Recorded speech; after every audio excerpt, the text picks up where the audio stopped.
Gabriel's Angels' mission is to inspire confidence, compassion, and best behaviors in at-risk children through pet therapy.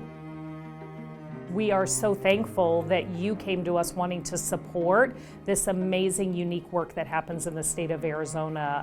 I'm Melissa Steimer, and I'm the Chief Executive Officer of Gabriel's Angels, which truly is an organization that are changing the lives of kids through this unique pet therapy program. Having an animal there allows children to feel safer. Just having that unconditional love, it really does have an incredible benefit. So specifically, I was on a visit, and it was when I first started in pet therapy, and there was this girl there who doesn't speak. She's afraid to speak. She knows how, and she can physically, but she's afraid to. And so in a visit with a dog there, she was speaking to the dog in a pretty regular voice, and for me it wasn't impactful, but I saw the light in the teacher's face, and I knew that there was something really special that just happened. And after the visit, the teacher had told myself and the therapy team that that was the most the girl has ever spoken in front of the most people she's ever spoken in front of.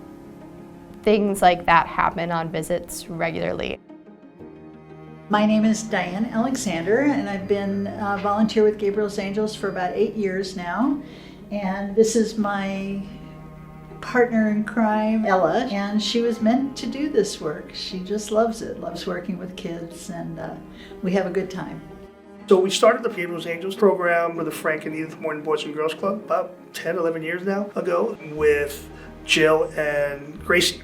And we transitioned into Dianne and Ella, which we had them in place for about 7 years, maybe a little over 7 years. And then just recently, we were able to come back, and we're back with Jill and Piper. So the research into the human-animal bond continues. It's been proven scientifically what the benefits are to people when they interact with an animal, particularly in a setting that is supportive of them. The kids that are involved in the program, kind of wide variety. So the majority of them are elementary school kids, but they're coming from all walks of life and from every avenue that you can possibly think of. They may have both parents at home, they have one parent at home, maybe living with extended family, and some of our kids come are in the DES system, so they're living with foster parents. There are so many kids out there these days that are really facing a lot of mental health, behavioral health, and I think that COVID has not helped. You know, COVID has been really tough for kids. Having that outlet for them, like Gabriel's Angels, to be able to kind of express themselves, even if it's just, talking to, reading to, having a conversation with our therapy dog that we have, it does wonders for the kids. It really does, just having an open ear. We have done a few programs over the years with Gabriel's Angels that are a little different. Of course, we do our Boys and Girls Club visits.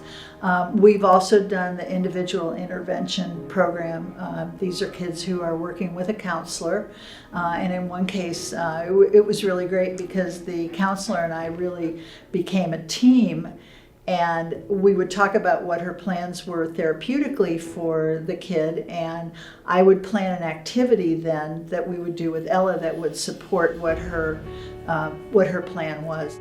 One of the programs we do, individual intervention program is what it's called. So it's that really one-on-one opportunity with a team and a counselor or a therapist and a child who really is hurting. The team and the therapist, before they meet with the child each week, will talk about the progression of the child, maybe what that child is facing.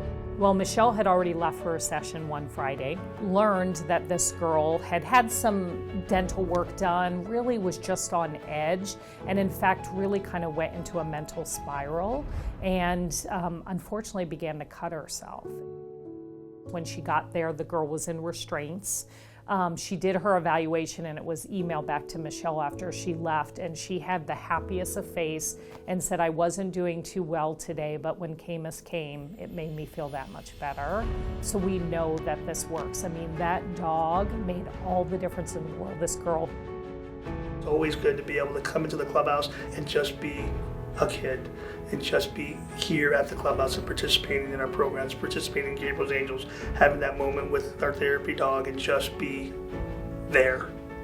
We have way more need from schools and programs that call us than we have pet therapy teams. We have about 100 that are out there. We started here in the Valley in Phoenix, but we have spread and grown in the Tucson area. And then we also are doing some programming in Prescott, and we've been asked and have a need up in Northern Arizona Flagstaff area. It is really our goal to truly grow statewide and serve kids wherever they need to be served.